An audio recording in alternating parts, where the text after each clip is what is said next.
Hi everyone and welcome to Husqvarna Tree Talks, hosted by me, Ingrid Ekström. And me, Jen Simmons. In a series of episodes, we are going to talk about different topics around the tree professionals. And why are we doing this, Gent? Well, it's because we at Husqvarna have absolutely dedicated ourselves to spreading as much knowledge and information as possible to help our arborists and tree care professionals and foresters around the world advance their industry. So today is just one step in that journey for us. Yeah. And in this episode, we're going to meet Dan Holliday, an arborist from Canada who's been a professional for many years. And he's going to share his tips and tricks around the topic work techniques. Yeah, Dan, through his years of being an arborist, has learned how to challenge himself in order to find the best and most efficient ways of working. So I think we're going to get a little bit of a taste of that journey that he was on, and how he does that process and how he has the mindset of finding more efficient ways of working every day. Dan is on Instagram. We ask everyone to follow him. He's Climbing Arborist, and I think you'll learn a lot more by following Dan there. Also, we'll have Jo Hedger with us today. Jo Hedger is one of our H-Team ambassadors.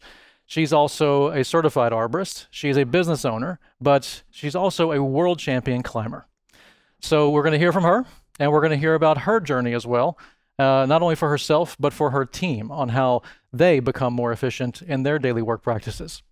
Really interesting. But first, before we go to Dan and to Jo, you've been working within this industry for a long time. What have you picked up around work techniques? I think the most amazing thing to talk about from that perspective is how diverse work techniques are for the arborist community and the tree care community. You have to know not only about tree health, plant health, how to really care for trees and care for the urban forests, but you also have to know how to operate equipment like chainsaws, chippers, things like that. You have to be almost a mechanic on site when you need to service the equipment if necessary. But you need to know how to climb. You need to know how to rig heavy blocks of wood from height. You need to also know how to work around high voltage power lines. You need to know about aerial rescue in case you need to help someone in a tree. And you have to have absolutely mad knot tying skills, which is something I have never actually learned myself. But it's quite a diverse and quite an amazing community of professionals. But enough from my perspective. I think we need to hear from a true professional, and that's Dan. We'll turn it over to you, Dan.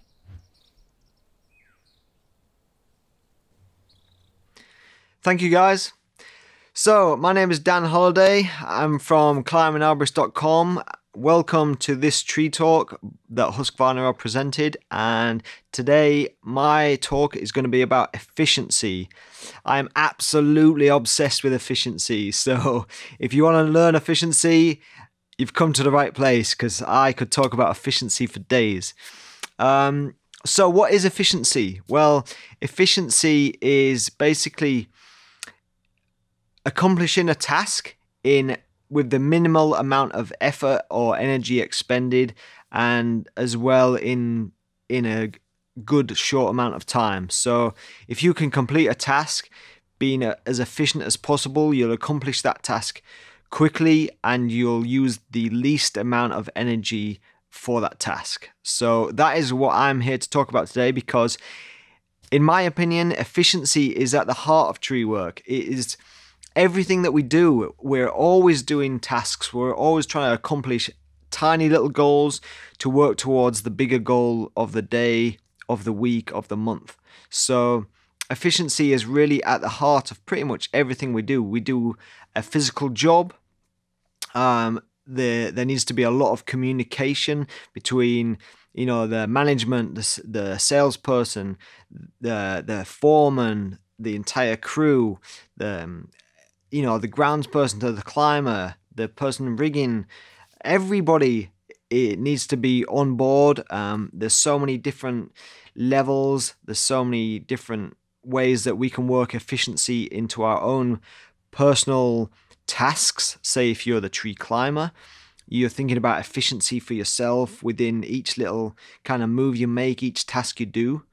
But you're also thinking about efficiency as the entire crew. So you need to think about how tasks that you do and in what order you do them can help the crew as a whole accomplish the main task of completing the job.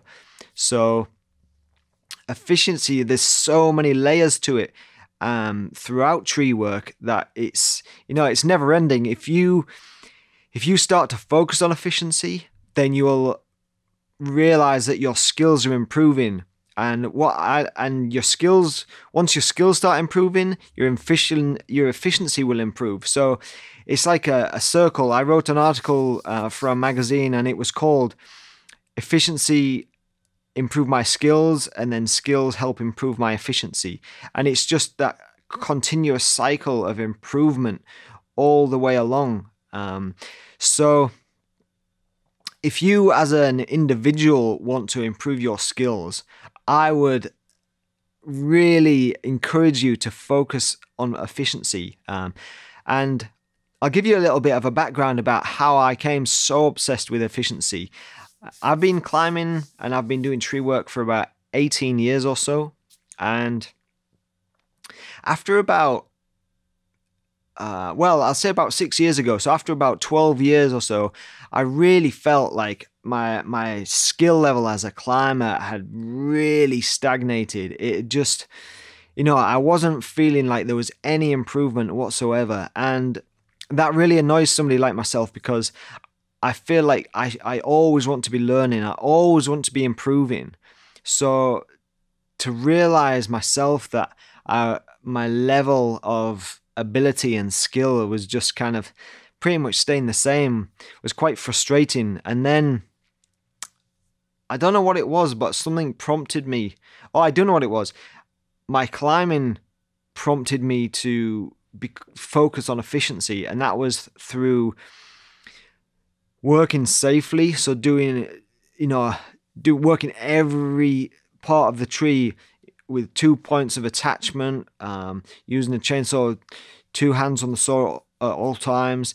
And I was like, right, how can I improve my efficiency while working as safely as I possibly can? And that is how I was able to improve my climbing skills and take them to the next level. Because once I started focusing on that small part of climbing and realized that efficiency was going to take us to the next level, I then started, looking at all the different areas of my climb and how I did it. And, could I use different equipment to become more efficient? Could I use different points on my harness to store equipment more easily, to make movements smaller and easier and quicker? So I started analyzing every part of my climbing, but then also every part of the tree crew as a whole, to realize, right, now every time I cut up like a trunk that's laying on the ground, we always put a tarp on the floor to catch all the sawdust, like every time. And that's become a real habit now. All the guys that work on my crew, we all know, it's just instinctive that as soon as we come to start cutting up logs, we're going to put a tarp down, catch all the sawdust, and that is going to save us 15-20 minutes of cleanup at the end of the day. So it means that we get back to the yard 15-20 minutes quicker, and that's just by that one simple installation of a tarp next to the piece of wood. So if we're doing lots of little pieces all the way through the day, the entire day is going to flow much easier. Everybody is going to be on the same wavelength. Everybody is just going to know the next step to take before we get there. And so we're going to come into less problems. We're going to have less accidents due to stress, due to frustration, because the work site on any typical day now, I feel like I've created an environment where everybody knows their own tasks. We'll always have a site meeting at the beginning of the day, even if it's a really short one, because it's a simple job. So really simple jobs, short little site meeting, everybody knows their task on the job, which is absolutely key to efficiency. Everybody needs to know what their task is. So I've kind of developed, or I haven't developed it. I've implemented in, you know, these site meetings on something a little more complex, where there's various different tasks of the day. You know, 2 or 3 different trees to be pruned, maybe 2 climbs in a tree. There's a little bit more to think about. We need to figure out what order is going to be the best way to complete the tasks in. And then sometimes you get a really complex job. There's a lot of rigging going on. There's a lot of targets to protect. There's a lot of things that could be damaged. You know, and we need to use things to protect windows, and all this needs to be set up before we start. But what I found is that doing those kind of things and setting everything up at the beginning of the day for the crew, to save, it might take 15-20 minutes at the beginning of the day, but that's going to definitely save you way more than 15-20 minutes by the end of the day is completed, because we're making a plan. And for efficiency, having a plan is absolutely key. It's key for a crew. It's key for an individual. So if you're the groundsman, you need to know the plan of the job, but you also need to know your individual tasks and plans for yourself, so you can be as efficient as possible, making the team as efficient as possible. As a climber, you need to know everybody's tasks, but you also need to know exactly what you're going to do, and you need to pre-plan. When it comes to climbing, planning ahead is really what improves your skills. So I noticed that I was kind of climbing in the moment and doing the next task, thinking of just the next task. And I would get there, I would, you know, to complete that task, and then I'd be thinking, right, what's the next task? Whereas now, and over the last few years, and what I feel has made me such an efficient climber is I think like 5, 6, 7 steps ahead. And when I've thought that many steps ahead, you already know what's happening. You know when you need your groundsman, or you know if you're going to need your groundsman in 5-6 minutes, and you can communicate that to them.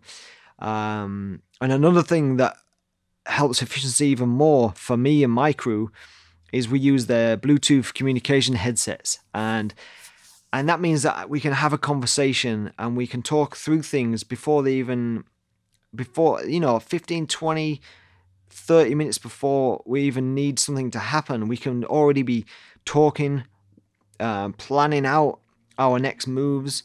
And so all the equipment's there. Say if we're rigging, the rigging equipment's at the base of the tree 20 minutes before we need it. Or, you know, I can say I'm going to need a bigger saw in the tree, and so that's already been fueled up, and the lanyard's been put on it, and it's ready to go, so that when I ask for it, the grounds guys or girls don't have to, you know, say, oh, 5 minutes, I just got to fuel it up, got to run to the truck, got to do this, do that.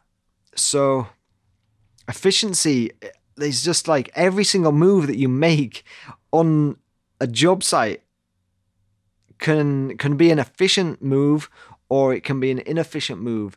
And those thousands of little tiny tasks and moves you make on the job site during the day, that can lead to, you know, like 30, 40, 50 minutes at the end of the day being saved. And it's what makes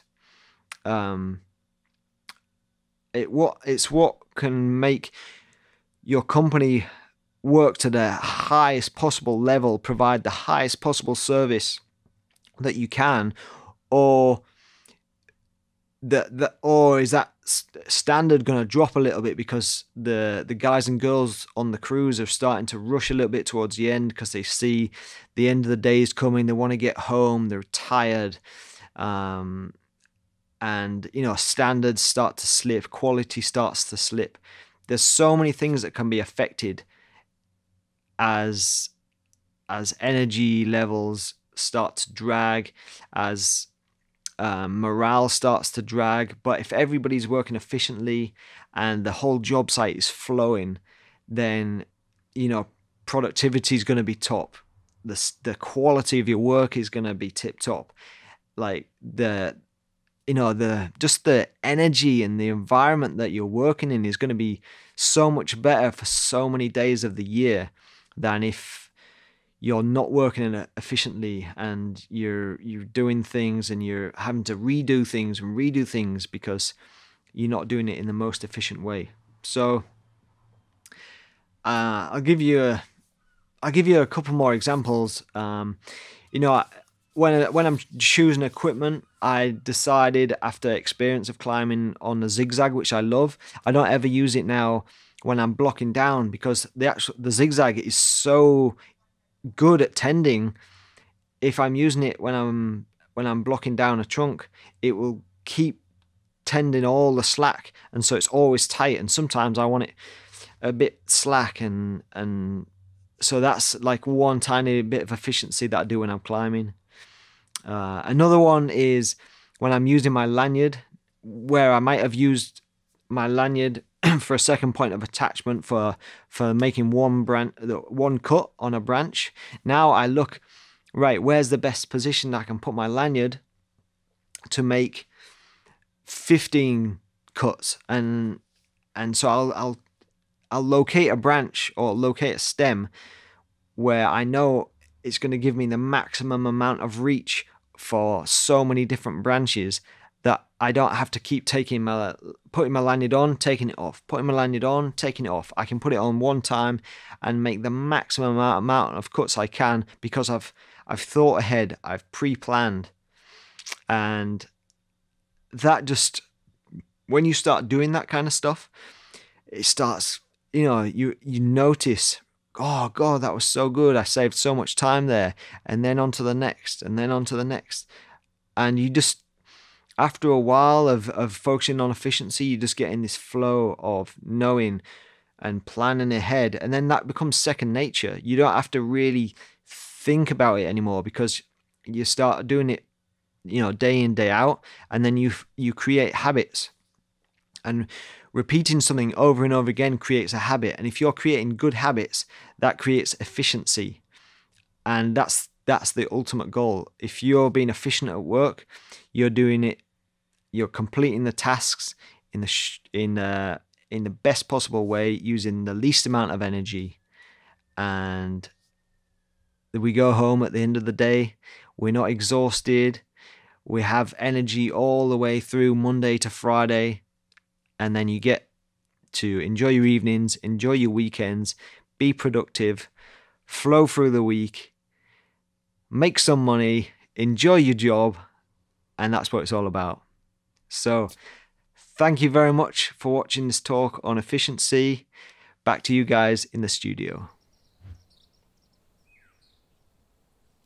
Thank you, Dan, for this really interesting way of describing work techniques and how you continuously strive for developing yourself, even if you have been very long in this profession. And I'm sure many of you can relate to what Dan is talking about. So, Gent, we have been doing a lot of insights and, of course, knowing this target group or these customers pretty well. But any thoughts from you around this? From the insights, the work that we're doing, but also the extensive travel that our teams have done around the world to be out there on the work sites and working with tree professionals and arborists all around the world. I think what really is interesting that comes from this is that it's truly a global community. No matter if you're in the United States, if you're in Europe, if you're in Japan, if you're in Australia, the passion that this industry has for urban forestry, for the environment, for efficiency and safety as well. This is a very global thing for our arborists and tree professionals. But at the same time, it's also interesting, and we have to recognize that these are individuals. Even though they share a lot of passions, the work techniques that are chosen, the gear selections that are chosen, are absolutely an individual's choice. So it's a global community, shares a lot of passions, but you have to respect that individualism that they have as well.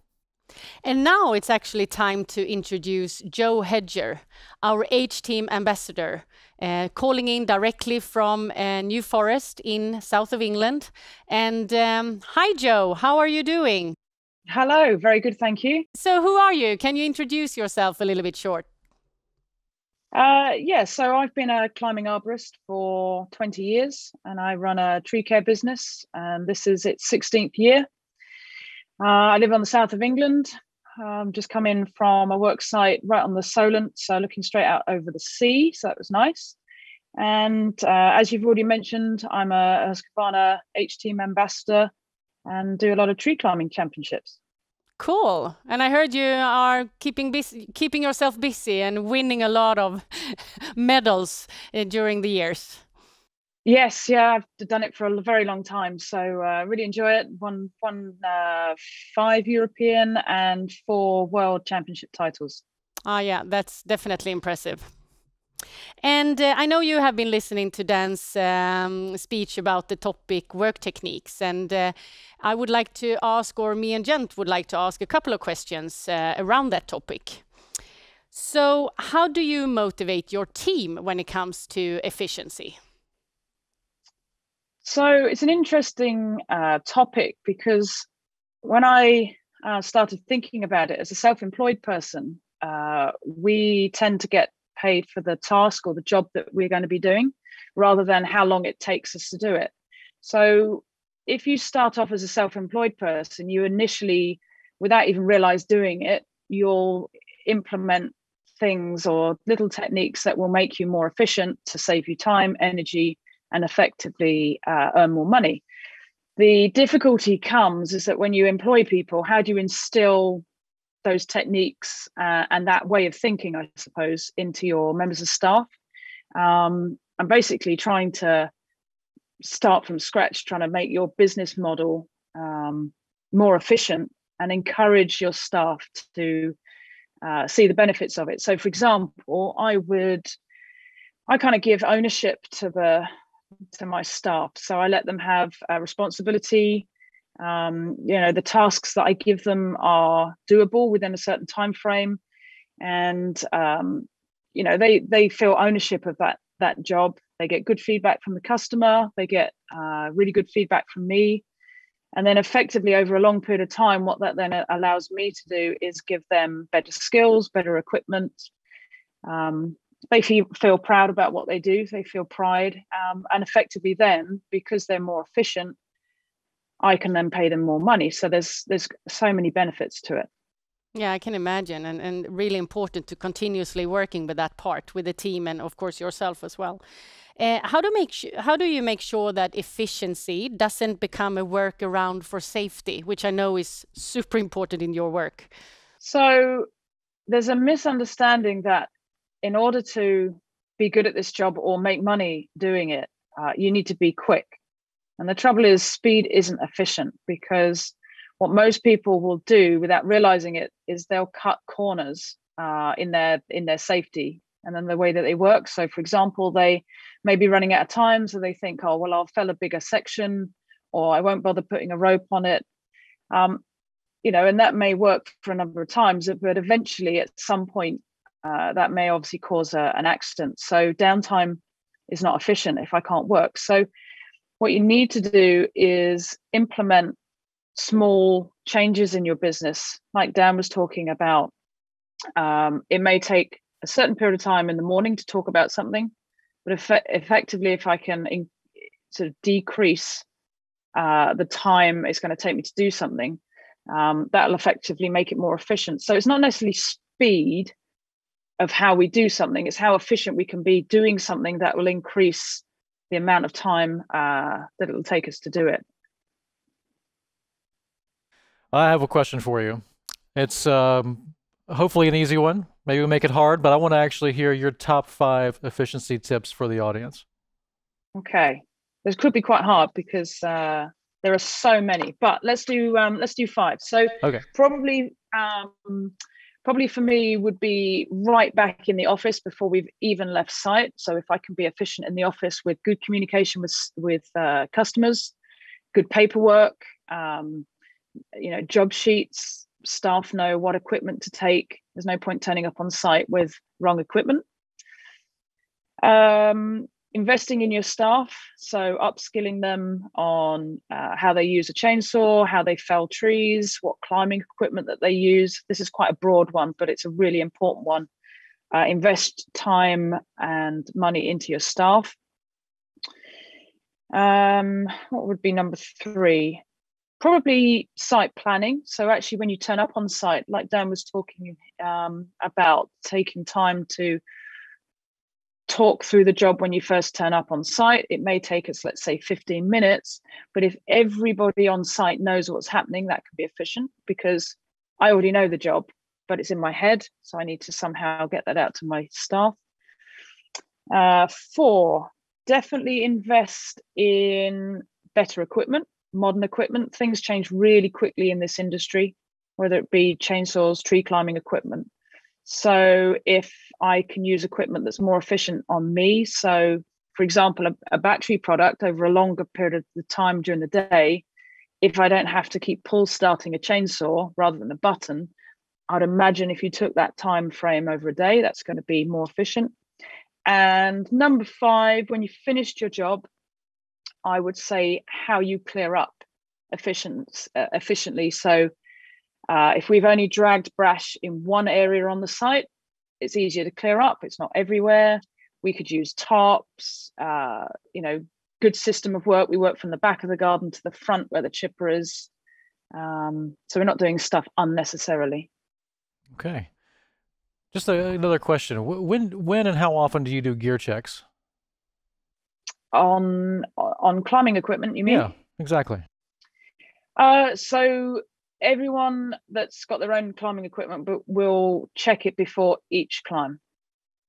On site? So they'll do their own on site. They'll do their own gear inspection on site. They do a weekly gear check where it's actually written and recorded, and then we do a 6-monthly where an external person comes in and checks our equipment. So a lot of checks. Impressive. I think that's a really good tip as well, that you have a written record of the gear checks, you said. Yes. Yeah. I mean, for us in the UK, it's part of our legislation that we have to keep a written record of what we've got. But as a business, it would make sense, because particularly once you've got a number of employees, you need to know how many ropes you've been given out, how many carabiners, how old they are. And effectively, that would be efficient, because I could always go to a record. I can see how old something is. I can buy equipment when I need to. Or if I've got surplus funds, if it's a tax, end of year tax. So yeah, there's lots of benefits to that. Well, no matter if it's a legislation or not, it's still a good tip, right? Yeah, definitely. I think we need to thank you, Joe, for being a part of the program. Really great to hear your thoughts about work techniques. No, thank you. It's been a real pleasure to be involved. Thank you. Well, today we've heard some interesting tips and tricks from some of the best professionals in the world, and we certainly hope that you found it valuable. But also we want to thank you. Thank you very much. Yes, thank you for joining us today, and we hope that you join us next time as we continue our journey on a mission to advance the industries of arboriculture and forestry.